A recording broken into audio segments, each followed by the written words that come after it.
એક આખી જિંદગીમાં એક મકાન ન બનાવી શકો. આ દુનિયાનો એક છેડો નહીં હોય જ્યાં મંદિર ને મહાલય નહીં હોય, નીલકંઠ વર્ણિની મૂર્તિ નહીં હોય. જો સત્ય ન હોય તો મંદિરો ન હોય. દુબઈમાં હોય મંદિર કોઈ દી? જે દેશની અંદર પોતાના ધર્મ માટે લડાઈ ઝઘડાના પાર નથી, જે દેશની અંદર ધર્મ હારે કાંઈ આહારની વિહારથી ભ્રષ્ટ થયેલા લોકો, જ્ઞાની સરકાર પણ વિચારે છે કે જો એકાદું સ્વામિનારાયણ મંદિર બની જાય તો 100-150 સુધરી જાય તો એ કામ થઈ જાય. એ 100-150 બીજા 100-150 સુધારશે. એટલે મંદિરો બનવા દે. બાકી એને બધાને ખબર છે. એક સાહ આપણે આપણા ભાઈ નથી આપતા, એ આપણને પ્લોટ આપે છે. ત્યાં એ આપણને જગ્યાઓ જ્ઞાની ગવર્મેન્ટો આપે છે. એ શું કરવા આપે છે? આપણી કરતાં વધારે વિશાળ દ્રષ્ટિ છે એની એટલા માટે આપે છે કે જેવું ભારતમાં છે એવું અમારી અમેરિકામાં થવું જોઈએ. જેવા ભારતમાં સંસ્કારો છે એવા અમારા વિદેશની ધરતી પર સંસ્કારો એટલા માટે સ્વીકારે છે. કેમાંય દ્વારિકામાં બાર બનતા વાર લાગે. દ્વારિકાધીશ છે ત્યાં બહારની જરૂર નથી. જે દેશની અંદર બહાર હશે ત્યાં મંદિરો બનાવવા પડ્યા. રાજા હવે તું સાંભળ. પાંડવોને કીધું ભગવાન દ્વારિકાધીશે કે હું તમને મારા માનું છું. મને તમે મારા ફઈના દીકરા એવું લાગતું જ નથી. મને એવું લાગે તમે મારા ભાઈ છો. અને મારા ભાઈ છો ને એટલે મારા પેટમાં તમારા માટે લાગણી બળે છે, મારા હૃદયમાં તમારા માટે લાગણી છે. હું તમને સમજાવું, એક વાત સમજો તો કહું. ધર્મરાજે કીધું દ્વારિકાધીશ, આ દુનિયાની એક પણ વાત એવી ન હોય જે કૃષ્ણને ન ખબર હોય. કૃષ્ણ કોઈ દી નબળી વાત ન કરે. દ્વારિકાધીશ, અમારું હિત હોય એ જ તમે કહો. બોલો શું કહેવું છે? દ્વારિકાધીશે કીધું પાંડવો, તમે 5 પાંડવો છો ને, એક કામ કરીએ, આપણે આ બાંધવાનું લડાઈ ઝઘડા મૂકી દો અને સમાધાન કરી નાખીએ. યુધિષ્ઠિરે કીધું સમાધાન થાય તો એનાથી શ્રેષ્ઠ કાંઈ છે જ નહીં. જાઓ સમાધાન કરીએ. અરે એમ નહીં, એમ તો હું તમારા 5 માટે એક ગામ માગી લઉં. તમને બધાને કબૂલ છે ને? પાંડવોએ કીધું અમને શું વાંધો, તું કે બધું તમે એમ કહો આમને નીકળી જવું છે, નીકળી જવાનું છે. પૂછવું છે કોઈને? ના. પાંડવોએ કીધું અમારે કોઈને પૂછવાનું નથી, તમે જે કહો એ બરોબર છે. અને દ્વારિકાધીશ સમાધાનની આમ ઓફર લઈ અને હસ્તિનાપુરથી નીકળ્યા. કોઈ દ્રૌપદીને જઈને કીધું દ્વારિકાધીશ હસ્તિનાપુરમાં પાંડવો અને કૌરવોનું સમાધાન કરાવવા જાય છે. રસ્તામાં દ્રૌપદીએ દ્વારકાધીશના રથને ઊભો રાખ્યો. દ્રૌપદીએ કીધું કઈ બાજુ? હસ્તિનાપુર જાઉં. હા જવાય. સાંભળ્યું છે સમાધાન કરવા જાવ છો? દ્વારકાધીશે કીધું સાચું સાંભળ્યું છે. તો સાંભળો દ્વારિકાધીશ, તમે ભૂલી ગયા ભરી સભામાં મારી સાડી ખેંચવા વાળા દુશાસન, એ સમયે તમે જ તો મારી ઇજ્જત બચાવી હતી. તમને ભૂલાઈ ગયું? ભૂલાઈ ગયું દુર્યોધન એના સાથળ ઉપર બેસવા મને. રજસ્વલા સ્ત્રી, મહાભારતમાં લખ્યું રજસ્વલા હતી. એ સમયે દ્રૌપદીએ કીધું એ સ્ત્રીને બોલાવતા બધાને શરમ આવે. એ સમયે એક સ્ત્રીના શરમનું નહીં ઇજ્જતનું હરણ કરીને પેલો દુશાસન ભર સભામાં ખેંચી ગયો. દ્વારિકાવાળા, તમને ભૂલાઈ ગયું ભલે, મને નથી ભૂલાણું. એટલે યાદ રાખજો, આ સમાધાન પાંડવોને મંજૂર હોય ને તમને મંજૂર હોય તો કરજો. બાકી મને સમાધાન કાલે નહીં, આજે નહીં ને ગઈકાલે નહીં. મને સમાધાન ન ખપે. કદાચ સમાધાન કરીને તમે આવશો તો 5 પાંડવોના દીકરાઓને હું મોટા કરું છું. હું મારા ધાવણમાં એને દૂધ નથી પાતી, હું એને વેર પાઉં છું. હું મારા ધાવણની અંદર હરેક ક્ષણે એને યાદ કરાવું છું કે તારી માં, જે માનું તું ધાવણ થાય છો ને, એ માને એક દી આ ભર બજારની અંદર, ભર સભાની અંદર ખેંચવા વાળા જીવતા જલ્દી મોટો થા અને એના બધાના માથા કાપી નાખ. હું એ દિવસની રાહ જોઉં. મેં વાળ નથી બાંધ્યા. દ્વારિકાધીશે કીધું આ બાયુનો વાંધો, આ તમે ઉતાવળ્યું બહુ, તમારે નિરાશ ન હોય. હા, તને કઈ ખબર પડે છે દ્રૌપદી? મને નથી ખબર પડતી એવું લાગે. મેં કીધું છે ઘણી વખત સમાધાનમાં જે પેલા જાય એને બધા ડાયો વાક હોય તો એ જે નમતું જોખી લે એને દુનિયા એમ કે ભાઈ એણે જાતું કરી દીધું. હું એટલે જાઉં છું. કાલ સવારે દુનિયામાં પાંડવોને કોઈ આંગળી ન ચીંધવા જોઈએ. કે કૌરવો તો સમજ્યા પણ યુધિષ્ઠિર ન સમજ્યા. દુનિયા કહે હા કે યુધિષ્ઠિરે તો કીધું તું સમાધાન, એ જહ મળશે. દ્રૌપદીએ કીધું એવો જહ નથી જોતો, ઇજ્જતને કુરબાન કરીને જહ, એવા જહ અમાર. અરે તું પણ હજી મારી વાત તો સાંભળ. તને શું લાગે છે સમાધાન થઈ જાય? નહીં. જેની માથે કાળ આટા મારતો હોય ને એની બુદ્ધિ ભ્રષ્ટ થઈ ગઈ હોય. અને વિનાશ કાળે વિપરીત બુદ્ધિ ભ્રષ્ટ થયા પછી કોઈ દી માણસને હારા વિચાર ન આવે. આપણે ખાલી ટ્રાય કરવાની છે. સમાધાન નથી થવાની મને ખબર છે. અને નથી ખાવાનું ને મારે કરવા દેવું નથી. આ આખો અવતાર અત્યાર સુધી મહેનત બધી પાણીમાં બેસી જાય. હળવું કરવા હાટું તો અવતાર લીધો છે. એ બધું એળવ્યું જ હશે. એટલે દ્રૌપદી શાંતિ રાખ, તારા મનમાં જે છે એ જ થાય. ગયા દ્વારિકાધીશ અને કોઈએ જઈને દુર્યોધનને કીધું દ્વારિકાધીશ આવે છે. અરે દ્વારિકાધીશને આવતા જોઈએ ને દુર્યોધને તો હું ભગવાન 56 ભોગ જમાડીએ અને જમાડીને રાજી કરી દઈએ. આપણે ત્યાં મેન તો શું છે, જ્યાં જઈએ ત્યાં લગ્નમાં સારી બધું કાઉન્ટર ગોઠવેલા હોય, અડધા તો નામ ન આવડતા હોય એવું બધું ગોઠવેલું હોય. એટલે આપણે બધા વાતો લગ્ન બહુ જોરદાર કર્યા હો, પણ આવા જોરદાર કરે કોઈ બેઠા એટલા કયો આવા જોરદાર થાય લગ્ન? ભલે ને દાળ ભાત ને ગુંદી જ હોય બપોરે, નવું હોય છે મને ખબર નથી, પણ કદાચ ખાલી હોય તો આ લાડવાથી મીઠો દુનિયામાં એ કોઈ લાડવો જ નથી. રામ નામ લાડવા રે દૂધ સાકરથી મીઠડા. રામ નામ લાડવા રે દૂધ સાકરથી મીઠડા. એ કૃષ્ણ નામ લાડવા રે દૂધ સાકરથી મીઠડા. કૃષ્ણ નામ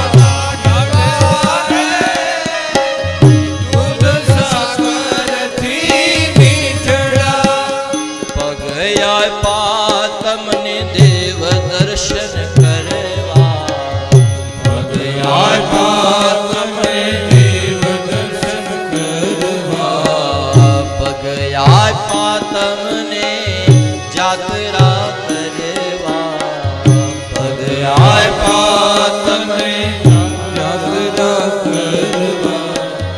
નહીતર સમજો થાંભલા રે દૂધ સાકરથી મીઠડા. નહીતર સમજો થાંભલા રે દૂધ સાકરથી મીઠડા. એ શ્રીજી નામ રામ નામ કૃષ્ણ નામ રાધા નામ લાડવા રે દૂધ સાકરથી મીઠડા. રામ નામ લાડવા રે દૂધ સાકરથી મીઠડા. પાડો તાળી ઘડી. આવ નવરા બેઠા છો ક્યારે ના ઘડી હવાથી જાઓ.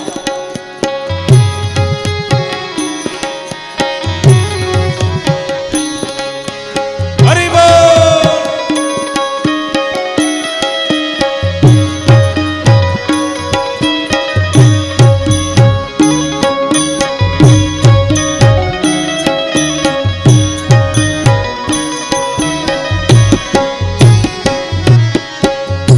આંખ આપી તમને હરી નિરખવા.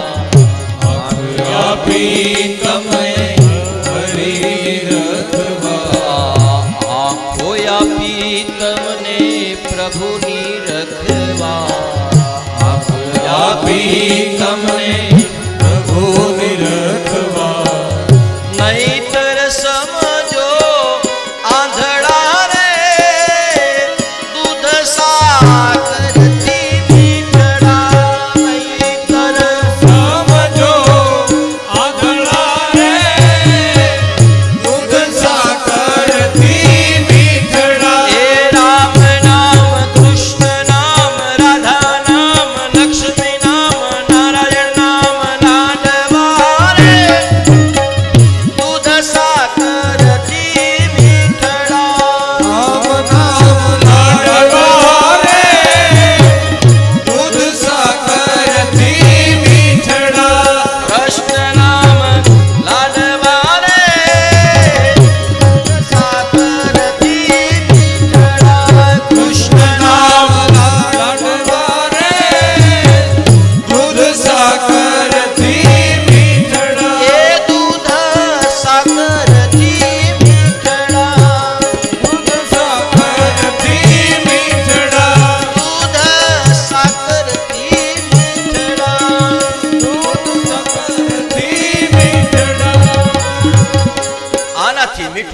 દુનિયામાં કઈ છે જ નહીં. એ દ્વારિકાધીશને રાજી કરવા માટે દુર્યોધને રસોઈ ઘરમાં ગયો છે અને રસોઈ ઘરમાં જઈને કીધું, જાઓ ચોખા ઘીનો મોહનથાળ બનાવો,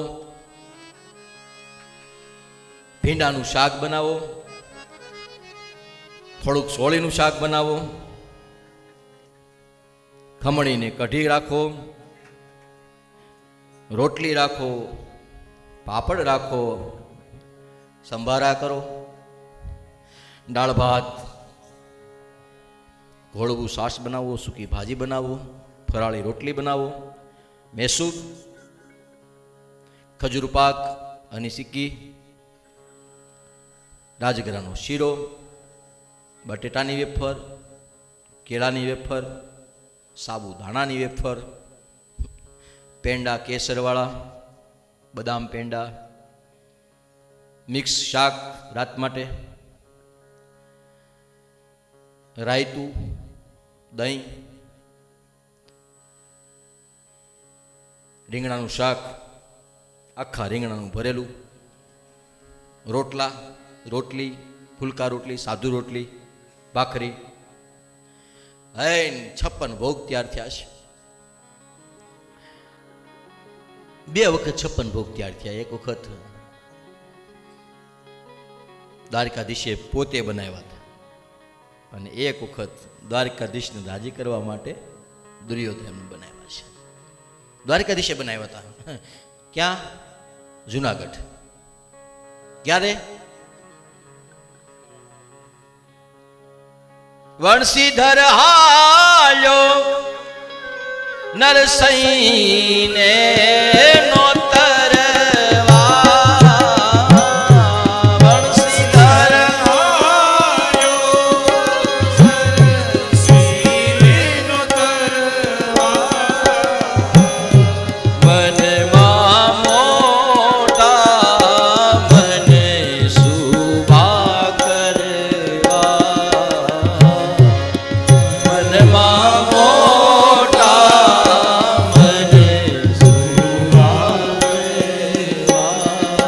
દ્વારિકાધીશને બહુ વાલો હતો. એટલે દ્વારિકાની અંદર આવી નરસિંહ મહેતાને આપણે યાદ ન કરીએ તો દ્વારિકાધીશને એમ થાય કે આ બધા ભૂલી ગયા લાગે છે.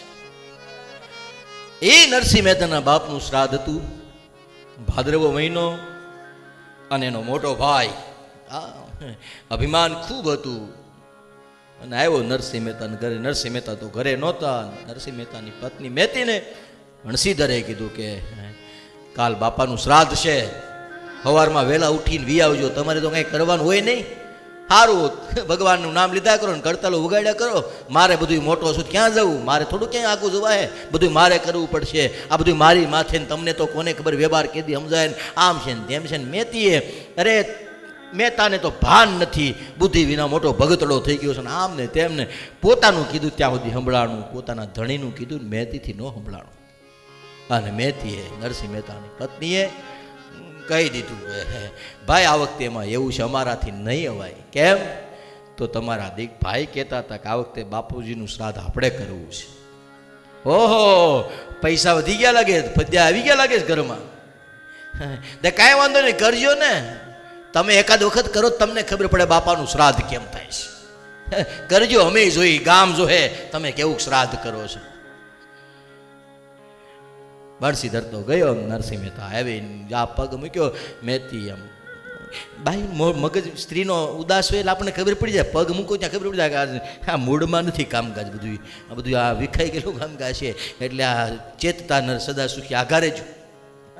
હા, જે મૂળ અલગ છે એટલે આપણે આમ કામ સિવાય બોલાવે અને એને સારું લાગે. અને પછી એ જે જવાબ આવે એના રિપ્લે હોય ને એ આપણને આમ એવા રિપ્લે હોય ને આપણને ખબર પડી જાય આજે જે જવાબ છે એમાં બહુ આમ સામે એવું છે. હું બનાવ્યું છે દાળ ભાત શાક ને રોટલી બનાવ્યા છે. સારું છે, જમવા બે જવાનું છે. હા, રોટલી થઈ ગઈ, બે હોય ક્યારે કહેજો, હું દઈ દઈ. એટલે સમજાય છે. અને એમાં આપણને ભાવતુંનું શાક આવે એટલે દૂધીનું શાક કર્યું છે. તે રોજ રોજ એનું કરવાનું હોય. દઈ દઉં જમવા કહેતા હોય તો પાપડ દઉં. અને જ્યારે રાજી હોય ત્યારે એ પછી તમને ખબર.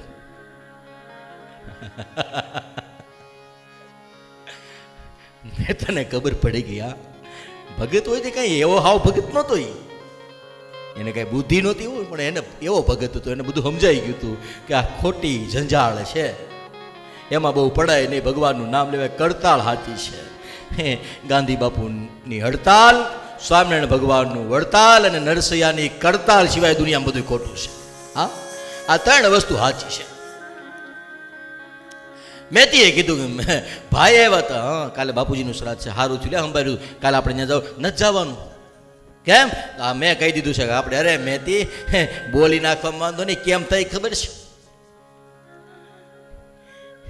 એટલે તો પેલા આપણા ગૌઢા બહુ હોશિયાર હતા, એટલે વહુને તેડી આવતા નહીં ખરીદી કરવા. હવે તેડી આવો છો તો ખબર છે કેમ થાય છે. હા, ઘણા સંબંધો તો તૂટી જાય છે. કારણ કે પછી તો નબળું ગમે જ નહીં ને, એમાં તો એ ઓલું ટીંગાડવું, પણ એ વાહે ઓલું એને માર્કો માર્યો એ જોવો ત્યારે ખબર પડે. અને પછી એને શું હોય, એને ખબર હોય કે અત્યારે જે કહેવું એ બધું થાય. પછી તો કાલ સવારથી તો દેખા જાયગા, હો જાયગા, સોચતે હે કુછ, આગે આગે દેખતે હે ક્યાં હોતા હે, એવું બધું થશે. એટલે નરસિંહ મહેતાની પત્નીને નરસિંહાએ કીધું કે તને એ વિચાર એવો, આપણે આ ક્યારેક ક્યારેક ઉપવાસ થઈ જાય, એમાં શ્રાદ્ધ હવે કીધું છે થાય, કાંઈ વાંધો નહીં. સવાર પડ્યું, નરસિંહ મહેતાને કીધું કાંઈ વાંધો નહીં, એક કામ કરો. શું? થોડુંક ઘી લઈ આવો, આપણે 2 ઘર પૂરતું થાય ને, થોડુંક એક થાળ કરીને આપણે બ્રાહ્મણ દાદાને ગોર દાદાને બોલાવીને જમાડ દઈશું, એટલું થઈ જાય એટલે ઘણું.